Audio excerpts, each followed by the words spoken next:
Hola, buen día. Yo soy Marisa Lescano y les voy a presentar actuación de enfermería en hemodiálisis. Cuando hablamos de actuación de enfermería, involucra a todas las actividades enfermeras, todo aquello que hacemos en cuanto a cuidado del paciente, pero también en cuanto a la educación terapéutica, a los procedimientos. Nuestra actuación es bastante amplia. Hacemos muchas labores, nuestro rol es complejo.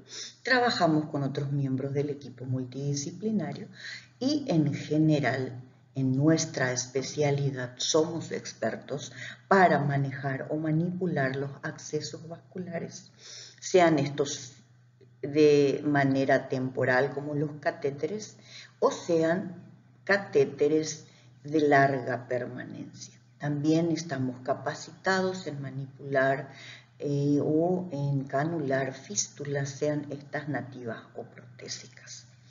Somos expertos en manipulación de equipos o monitores de hemodiálisis.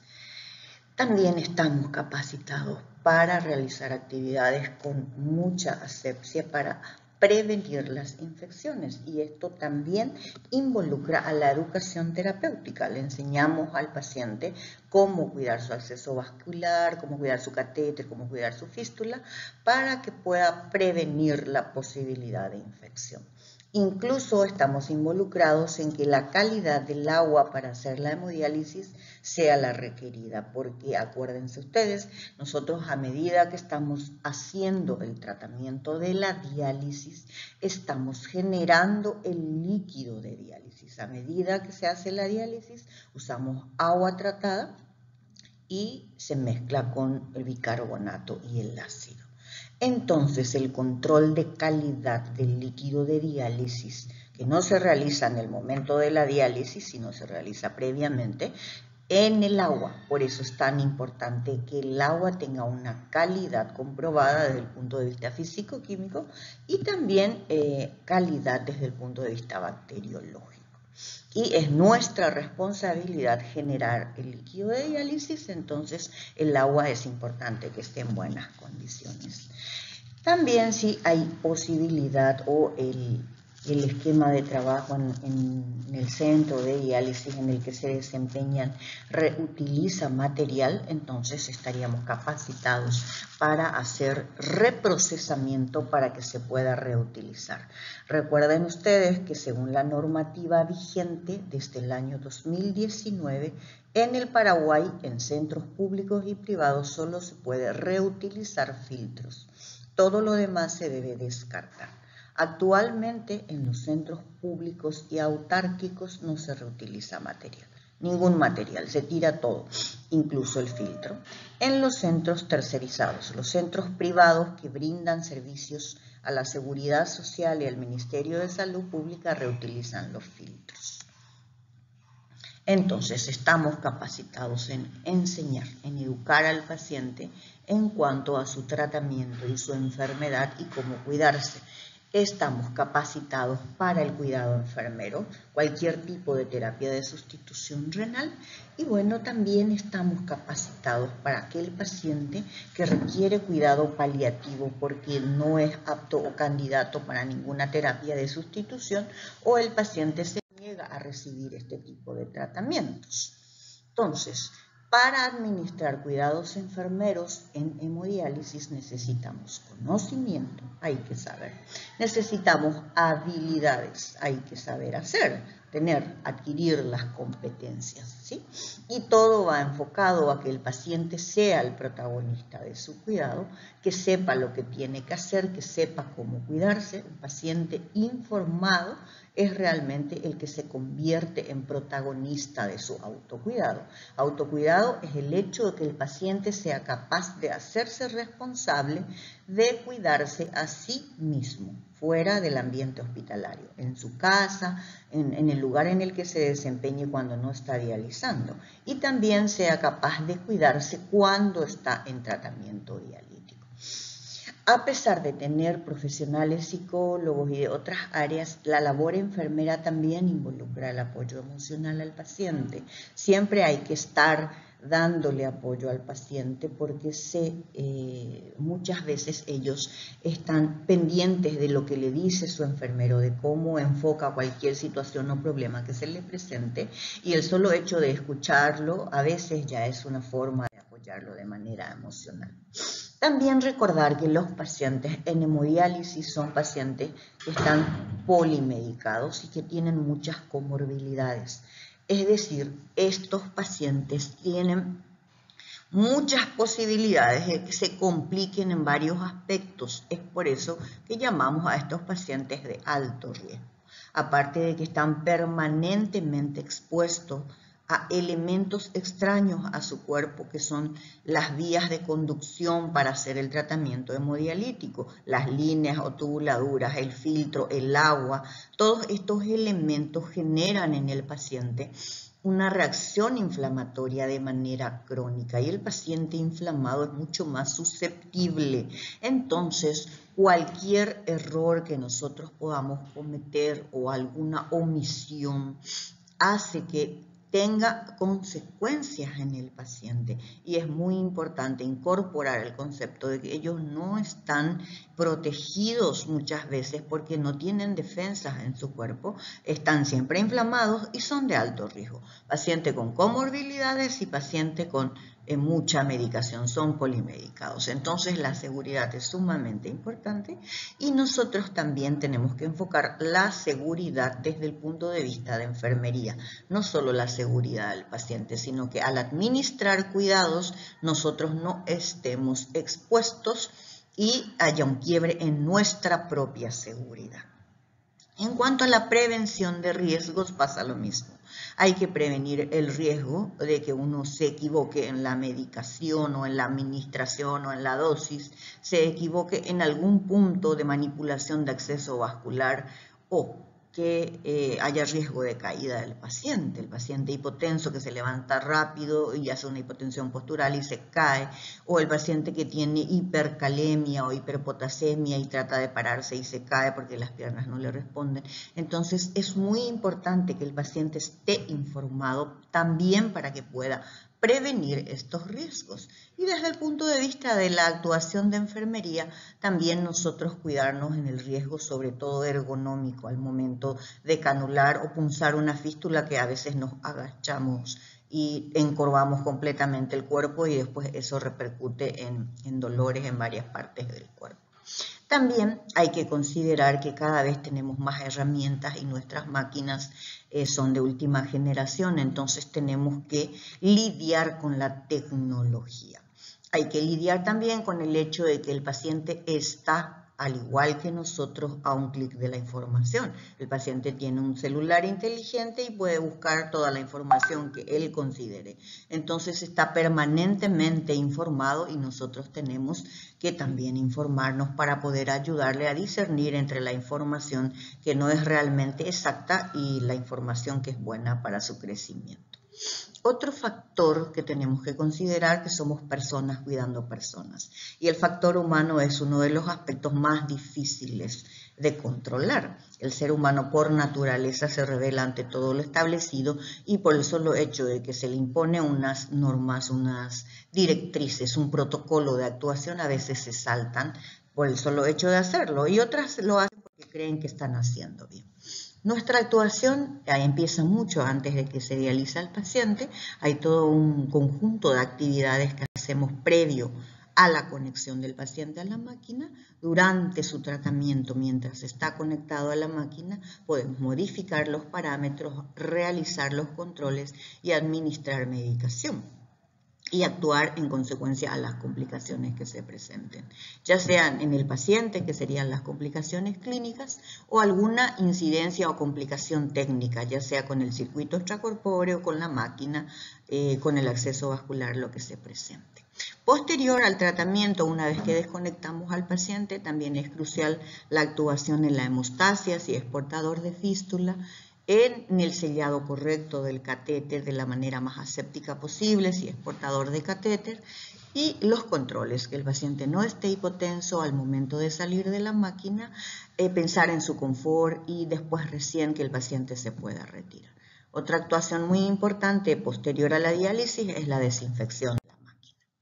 Entonces, cuando verificamos todo lo que tenemos que tener previo al tratamiento, comprobamos también que funcione todo, se monta en los elementos del circuito extracorpóreo y se purga. Después se valora al paciente y se lo prepara con los controles y cuidados previos. ¿Por qué es tan importante el purgado? Porque de eso depende quizás que la administración posterior del tratamiento sea la más correcta posible. Entonces, el purgado correcto hace que uno no tenga tantos problemas con el aire una vez que conectó a su paciente. Y hacemos este purgado o cebado para eliminar la sustancia que se usó para esterilizar este producto cuando se lo fabricó. Antiguamente usábamos productos esterilizados con óxido de etileno y es eso lo que generaba la reacción al primer uso. Una reacción de hipersensibilidad que involucraba mareos, malestar, cefalea o un malestar inespecífico.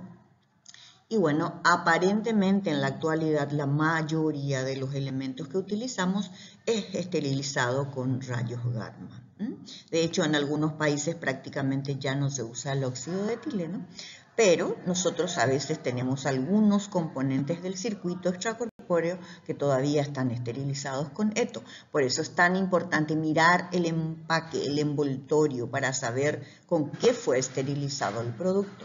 Y recordar que si hay algún componente con óxido de etileno, es importante el purgado correcto para eliminar y así disminuir la posibilidad de que haya una reacción de hipersensibilidad al primer uso. Con los rayos gamma eso se ve muy poquito, no aparece. Si se reutiliza el filtro, entonces este purgado también va a servir para eliminar esa sustancia que se usó para desinfectar. En este caso, la normativa establece utilizar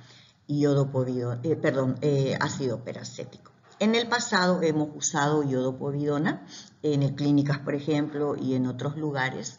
Y bueno, iodopovidona es un antiséptico y también es considerado desinfectante. Saben ustedes que el antiséptico es para la piel. Y la evidencia indica que es mejor utilizar un antiséptico para la piel y un desinfectante para otros elementos. Entonces, un desinfectante para cualquier producto que se vaya a reutilizar debe ser de alto nivel. El iodo no es de alto nivel. El ácido peracético es un desinfectante de alto nivel y es lo que establece el Instituto Nacional de Nefrología al 1% para reutilizar filtros. Actualmente, centros privados reutilizan y bueno, así. Otro elemento muy importante en cuanto al cebado es la eliminación del aire. Todo el circuito está lleno de aire, entonces hay que cargarlo y se lo carga con una solución que es estéril, que es el suero salino. A medida que vamos cargando de manera lenta, ayudados por la bomba, el aire va a ir saliendo. Cuanto más lenta es la bomba, más rápido sale el aire y no se crean nuevas microburbujas. Es importante acordarse que cualquier modelo de máquina, cualquiera, tiene varias modalidades. Todas las máquinas testean sus funciones, así que el test inicial es importante porque es el mecanismo de seguridad de que esa máquina es segura para el paciente y para nosotros que administramos tratamiento y es nuestra responsabilidad.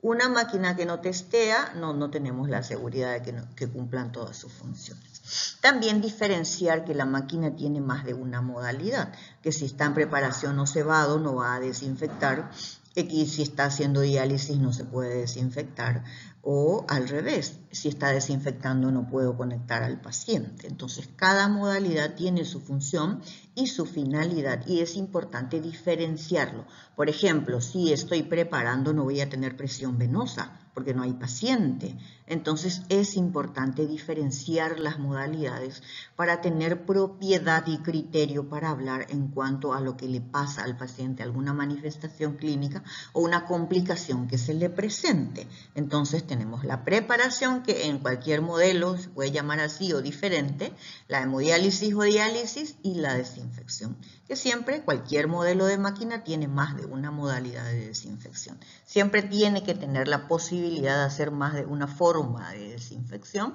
En general, todas poseen desinfección química y desinfección térmica, y otra vez tienen diferentes sistemas.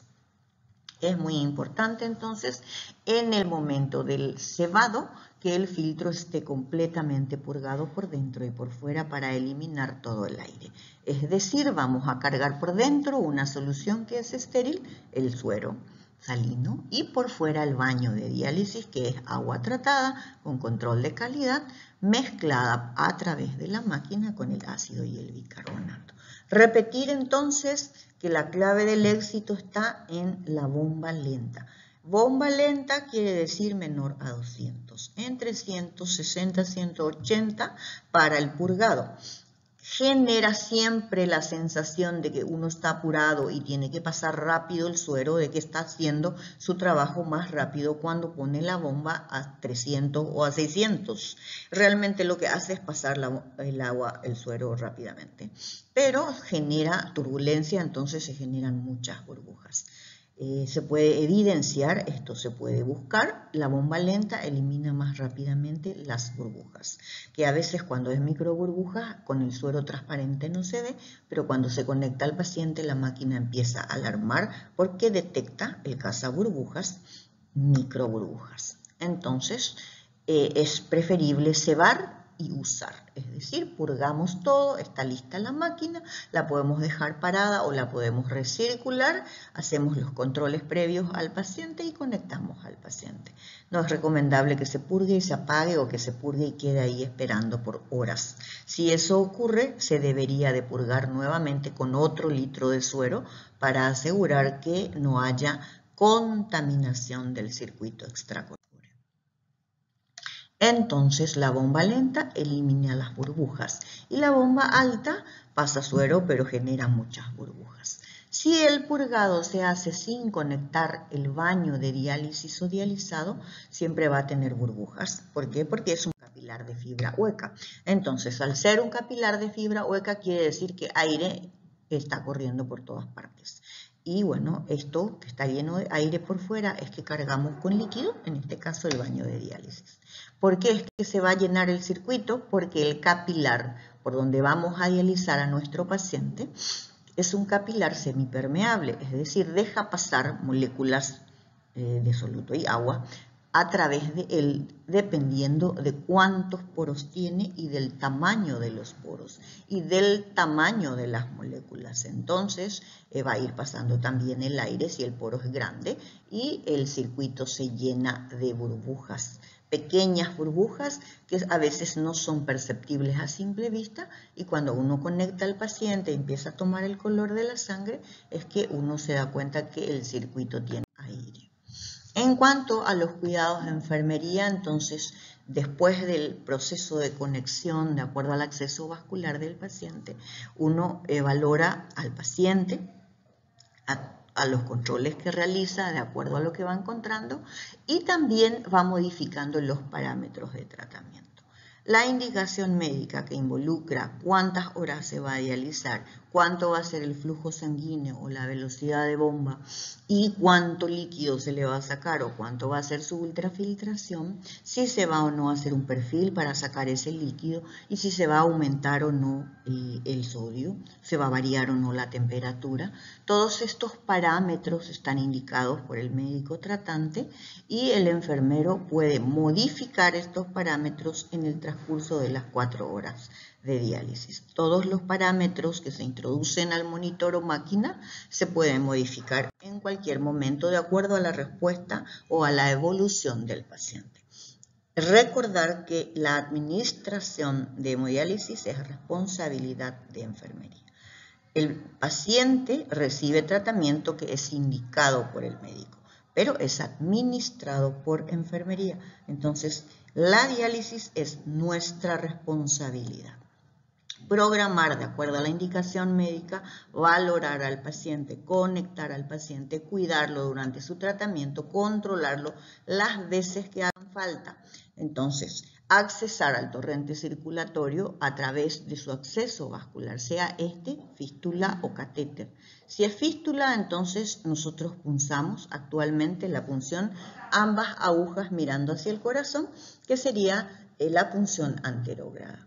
Recordar que si tenemos problemas en cuanto a la canulación, es importante pedir ayuda. No se puede punzar una fístula más de 3 veces. Hay que punzar. No es exitosa la punción, hay que dejar esa fístula. Viene otra persona a probar, tampoco es exitosa, hay que dejar descansar a la fístula. No podemos tantear hasta que salga, porque eso no es criterio enfermero y vamos a lesionar, dañar esa fístula. Si el paciente tiene requerimiento urgente, o sea, no puede estar sin diálisis, va a tener que ser instalado otro acceso vascular para administrar tratamiento dialítico. Si el paciente orina, está estable, su potasio no está tan alto y tampoco tiene una urea demasiado elevada, no tiene síntomas urémicos y puede estar un día o dos sin diálisis, vamos a descansar esa fístula hasta que se pueda volver a canular. Lo que decía de la ergonomía, que nos agachamos muchas veces para punzar, sea sillón o cama, entonces también la posición del que va a realizar el procedimiento es muy importante. Con relación a la conexión del catéter, entonces sería importante resaltar que trabajamos dentro de un campo estéril. Utilizamos una compresa de las dimensiones adecuadas, que si es una compresa muy pequeñita, entonces se nos puede contaminar los guantes. Es bueno que el campo sea de medidas adecuadas. La persona que está manipulando el campo, si solo trabaja dentro del campo, la posibilidad de contaminar el procedimiento es muy reducida. Es por eso que hablamos de manipular un catéter con la ayuda de otra persona. La persona que tiene guantes va a trabajar dentro de su campo con un procedimiento aséptico y la otra persona que le ayuda entonces limpiaría las líneas o tubuladuras con alcohol para pasarle. Tocaría la máquina, los botones de la máquina, la pantalla táctil de la máquina, fijaría las líneas, haría todo lo que se hace fuera del campo para minimizar la posibilidad de contaminación. El que está trabajando dentro del campo entonces va a asegurar la asepsia rigurosa de las conexiones del catéter. Entonces, si tiene TEGO, si tiene conector libre de aguja, va a frotar, va a limpiar por lo menos 6 vueltas de frotación cada TEGO. Si no tiene TEGO, igual la conexión donde vamos a colocar nuestra línea o tubuladura, que es una rosca o overlock, vamos a limpiar también 6 vueltas, por lo menos 15 segundos. Actuamos ante cualquier complicación que se le presente al paciente, complicación del acceso vascular, coagulación del circuito, problemas de flujo, todos los elementos que involucran a complicaciones clínicas e incidencias técnicas. Recordar el paciente que recibe muchísima medicación de mucha índole, dependiendo también de su patología de base, y que nuestra labor educativa en cuanto a cómo tomar su medicación en la casa y si hay alguna medicación que deba ser ingerida al momento del tratamiento. Nosotros como enfermeros administramos hierro, en general parenteral, y se lo administra al paciente en hemodiálisis durante su tratamiento. Se puede usar una bomba infusora, se puede usar la propia máquina como su bomba infusora o se administra sin bomba a través del circuito. Se administra a través del circuito arterial porque es un volumen importante diluido en 50 o 100 ml de suero. Entonces esto tiene que ir infundido ayudados por la bomba porque no va a ir por el lado venoso al tener mucho volumen y porque el lado venoso tiene presión positiva. Entonces el hierro no se difunde mucho por el filtro, por eso es que el paciente recibe el hierro a pesar de ponerlo del lado arterial. También es importante que se lo ponga al final del tratamiento, es decir, la última media hora o la última hora del final del tratamiento, y el goteo debe ser lento como cualquier otra administración endovenosa.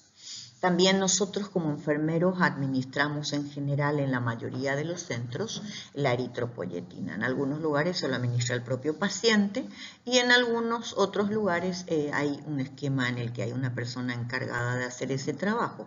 En general es administración del enfermero que administra cuidados, entonces dependiendo del tipo de eritropoyetina es que vamos a realizar la administración. En general es subcutánea, a veces también endovenosa, dependiendo de la indicación médica, de 4.000 o de 10.000. Hay muchas clases de estimuladores de la eritropoyesis. Este es un agente estimulador de la eritropoyesis, es decir, se le administra al paciente para compensar la función renal perdida en cuanto a la función hormonal de generar eritropoyetina. Entonces es una hormona sintética que va a actuar en el cuerpo del paciente para generar la eritropoyesis, para generar nuevos glóbulos rojos. Entonces hay muchas clases de eritro alfa, eritro beta y también las ceras. Entonces en nuestro medio el IPS tiene cera y bueno, tiene una administración mensual o dependiendo de la indicación médica porque la liberación del producto es de manera lenta. Si es subcutánea, entonces hay que tener la precaución de administrarlo en diferentes lugares. Es subcutáneo, no tendría que sangrar. Y bueno, si es endovenoso, tener la precaución de administrarlo en el circuito previo a la desconexión para asegurar que no se vaya al drenaje y se pierda el medicamento que es costoso. Si es una jeringuilla precargada, recordar la precaución de mantener la cadena de frío. Si sale de la heladera y está sobre la máquina, sobre la mesa, en la cartera del paciente, entonces perdió la cadena de frío y bueno, pierde eficacia la eritropoyetina. Y si es un líquido, no es líquido, sino que es para reconstituir, es liofilizado, entonces se prepara en el momento de la administración y no requiere cadena de frío. Bueno, se puede administrar directamente en el circuito venoso a través de la gomita de infusión o se puede administrar a través de cualquiera de las conexiones del lado venoso. En algunos lugares se administra en el lado arterial también. Nosotros también cuando administramos medicamento administramos la anticoagulación en el paciente. En general se utiliza la heparina no fraccionada. La bibliografía habla de que cada vez más en los países con más recursos económicos se utiliza la heparina de bajo peso molecular para anticoagular al paciente hemodializado. Nosotros usamos la heparina, es más barata y necesita cadena de frío. Tiene que estar a no más de 25 grados centígrados. La heparina actúa casi inmediatamente. Desde el momento que se administra a los 3 minutos tiene una acción rápida. Y también se metaboliza rápidamente, a las 2 horas se metaboliza. Y bueno, la intensa acción de la heparina realmente dura media hora. Es decir, que a las 4 horas de diálisis ese paciente ya no tiene heparina, si es que se le administró solo al inicio del tratamiento. Es bueno recordar que es muy potente la acción anticoagulante de la heparina, actúa inmediatamente a los 3 o 5 minutos y se metaboliza rápido. Rápidamente se metaboliza, su acción potente termina a los 30 minutos. En general, un paciente que tiene buena hemoglobina y tiene un tratamiento indicado de 4 horas tendría que recibir más de una dosis de heparina para asegurar la permeabilidad del circuito extracorpóreo, que no nos coagule el circuito o que el filtro no quede con muchas líneas de coágulos, porque ahí estamos perdiendo hemoglobina de nuestro paciente, ¿sí? La anticoagulación en la hemodiálisis lo que pretende es que haya un equilibrio entre la hemostasia, en que si el paciente tiene fístula pare pronto, y que no sangre demasiado, que el circuito se mantenga permeable, que no haya trombos, pero tampoco que se genere alguna complicación como sangrado en el paciente. Tiene que haber equilibrio entre la hemostasia y el cuidado del paciente, ¿sí? Entonces, la hemostasia es pretender que se mantenga la fluidez de la sangre y que los vasos se mantengan íntegros, que donde se punzó se cierre otra vez y pare de sangrar, ¿sí? Eficacia y seguridad. que se mantenga el circuito extracorpóreo permeable, para eso es la anticoagulación, pero que tampoco se genere complicación en el paciente, o sea que haya coágulos o trombos y que se cure el circuito. Nuestra responsabilidad durante el tratamiento es permanentemente controlar las constantes vitales, la indicación, los parámetros de tratamiento, ir escribiendo. Prácticamente en la mayoría de los países se está implementando el registro electrónico. En nuestro medio, en algunos hospitales solamente, la gran mayoría escribe todavía con virome, entonces es importante registrar todo. Y bueno, al finalizar la sesión de diálisis también desconectamos al paciente y aquí tiene un apartado importante, la hemostasia. ¿Cuánto tiempo tarda en parar ese brazo del paciente? La hemostasia es retirar la aguja dentro de la vena utilizando uno o dos dedos, y una vez que esté fuera de la vena es que se comprime, una compresión firme pero no tan enérgica al punto de ocluir, de cerrar el paso del flujo sanguíneo.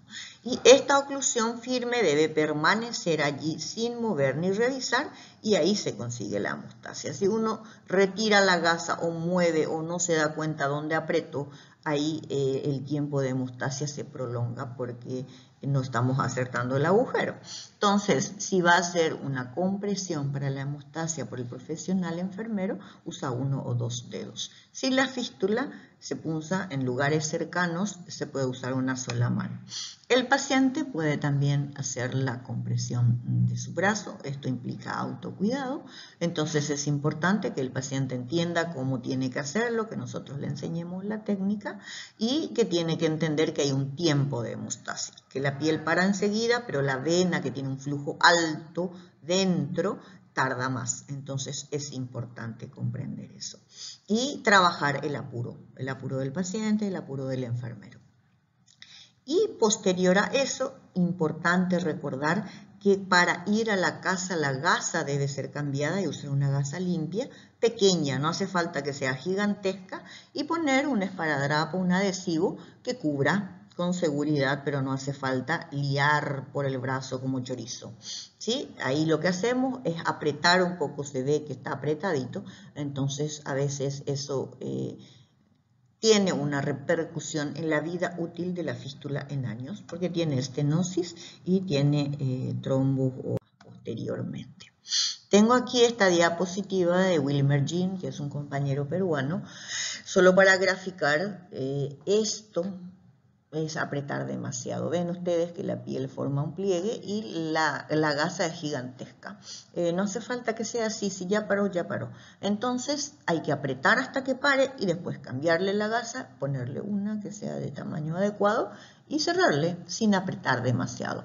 Porque al ocluir el flujo lo que hacemos es generar estenosis y eso después va a generar las elevaciones también y llevan a los trombos, a las trombosis, ¿sí?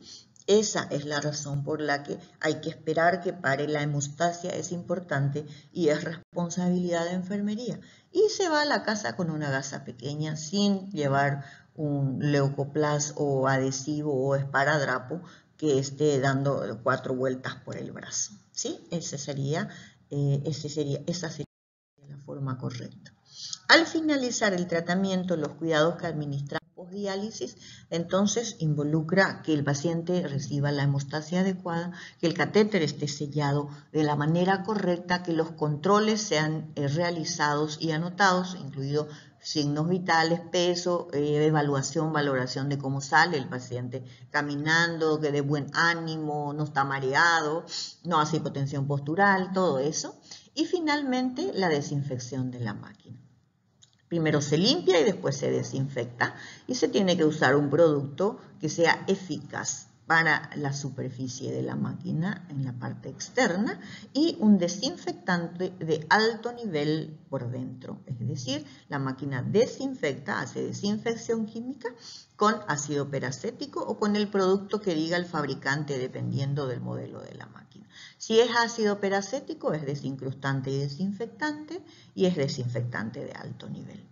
Si se usa hipoclorito de sodio para desinfectar la máquina, el hipoclorito no es de alto nivel y no es desincrustante, entonces se necesita un producto ácido para desincrustar. Si no se desincrusta en 2-3 diálisis, esa máquina se va a trancar y va a tener problemas de flujo. Y por fuera se va a limpiar y después desinfectar con lavandina, hipoclorito al 0,1%. Si no se cuenta con eso, si no se cuenta con paños para limpiar y se cuenta con las toallitas impregnadas con amonio cuaternario, entonces se va a usar eso para desinfectar. Recuerden ustedes que cualquier desinfección con cualquier desinfectante hay que considerar la concentración y hay que considerar el tiempo de exposición, ¿sí? Entonces se pone, se limpia y se deja actuar. Si secamos otra vez, sacamos todo el producto. Y no hay que mojar mucho el paño, para dejar marca por la máquina. Entonces, si se reprocesa, se llevaría el filtro a reprocesamiento y hacer una lista de chequeo para asegurar que se hizo el procedimiento correctamente. La limpieza de unidad puede ser realizada por profesionales encargados de esa área. Nuestra labor crucial en la asepsia rigurosa en los procedimientos y en la educación terapéutica del paciente para la prevención de infecciones. El factor humano, como ya dije, es el más difícil de controlar. Si vamos a desinfectar un conector libre de aguja, ¿cuánto tiempo lo vamos a desinfectar? ¿Cuánto tiempo? En general debería ser por lo menos 15 segundos y bueno, lo haremos con todos los pacientes todo el tiempo, con todos los conectores. Es sumamente complejo, muchas veces no se consigue. Se tiene que desinfectar por lo menos 15 segundos, es decir, realizar 6 vueltas de frotación en ambas luces del catéter. Es difícil que se cumpla, muchas veces nos pasamos esta parte. ¿Quién controla? Es difícil. Incluso si se controla, a veces no se puede cumplir.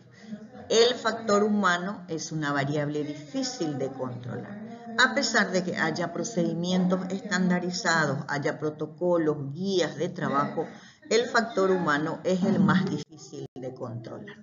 Lo mismo pasa con la iodopovidona. Todos nosotros sabemos que la iodopovidona tiene que actuar, hay que dejarla actuar y su tiempo de acción va de 2 a 3 minutos. En realidad todos pintamos el brazo y punzamos, nadie espera. Entonces a veces ahí es difícil cumplir con la asepsia rigurosa de la piel porque pintamos y punzamos, no esperamos. El factor humano es una cuestión difícil de controlar. Con relación a la seguridad del paciente en la atención de salud, la ausencia o la reducción al mínimo de cualquier riesgo que el paciente pueda sufrir, un daño innecesario, un daño que le generamos nosotros con algún error humano, es eso lo que tenemos que evitar para pretender seguridad en el paciente. Y bueno, los desafíos que se tienen entonces es trabajar el apuro. La persona que quiere hacer todo rápido y se saltan muchos pasos y hay un quiebre en la bioseguridad, hace eso porque está apurado, porque no le importa o porque no sabe. Entonces es importante fomentar el conocimiento, siempre utilizar la tecnología para hacer las cosas de manera correcta. Si el paciente no recibe la dosis de anticoagulación, por ejemplo, va a coagular su circuito y es pérdida porque el paciente se va a anemizar. Si tenemos una manipulación incorrecta de los accesos vasculares, tenemos posibilidad de que haya infecciones relacionadas a catéteres o infecciones de la fístula. Y otro aspecto muy importante es tratar al ser humano en toda su dimensión, sin despersonalizar nuestra atención o nuestro cuidado. El tema más difícil de solventar sigue siendo el apuro, el hacer todo rápido y bueno, genera muchos inconvenientes para el paciente. Entonces, nosotros debemos cada vez formarnos más porque el paciente también está leyendo y si el paciente se dializó en un centro en que fue educado, por ejemplo, y después se traslada a otro y su enfermero es nuevito, ahí es cuando tenemos un paciente experto en manos inexpertas y eso a veces genera complicaciones. Siempre que se va a educar al paciente tiene que ser en un lenguaje que él pueda entender y tener en consideración cómo es la persona, sus valores, su entorno económico y sociocultural. Pero recordar que si nos comunicamos bien con el paciente, eso va a generar un lazo entre nosotros. Y esa línea, ese canal de comunicación lo que hace es que el paciente quiera hacer lo que le decimos. Entonces, cuanto más comunicación asertiva, cuando la comunicación es adecuada, el paciente cumple las recomendaciones y eso es autocuidado. Recordar que una sesión implica preparar previamente, conectarlo y idealizarlo. Toda esa preparación previa no se puede hacer en 3 minutos y no se puede conectar al paciente en 5 minutos. Es por eso que hay que considerar un tiempo. Y se establece de manera estandarizada. Si estoy conectando a un paciente con catéter en 5 minutos, algo estoy haciendo mal. Si la diálisis en general se considera 4 horas, desconectar se toma un tiempo al igual que la conexión, hay que sellar ese catéter, hay que asegurar que vaya bien en la casa, la hemostasia no puede ser en 3 minutos, tiene que ser de 5 a 10 minutos, hay que verificar que no sangre, cambiar la gasa, controlar al paciente, indefectiblemente se toma su tiempo. Y bueno, si se va a desinfectar de manera correcta, cualquier modelo de máquina va entre 40, 45, 50, 60 minutos de desinfección. Entonces, en general, una sesión de diálisis, un tratamiento dialítico involucra aproximadamente de 5 a 6 horas por cada turno. Entonces, realmente el apuro no se justifica, no hay razón para el apuro.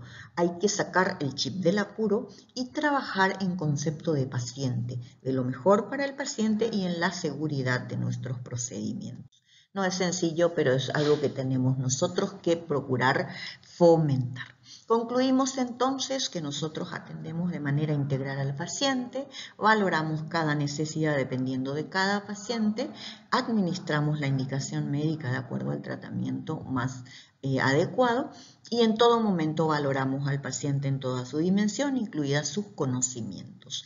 En cuanto a la diálisis, en cuanto a la enfermedad renal, en cuanto a su medicación, a lo que tiene que comer y por qué tiene que hacer 4 horas de diálisis, por qué tiene que venir 3 veces y así. Muy importante también la intervención nuestra en la percepción que tiene el paciente de sí mismo, en su autoconcepto. Cómo se ve el paciente, que su vida no gire en torno a la enfermedad, sino que sea un paciente que tiene un padecimiento crónico, pero que su vida sigue porque recibe tratamiento de sustitución.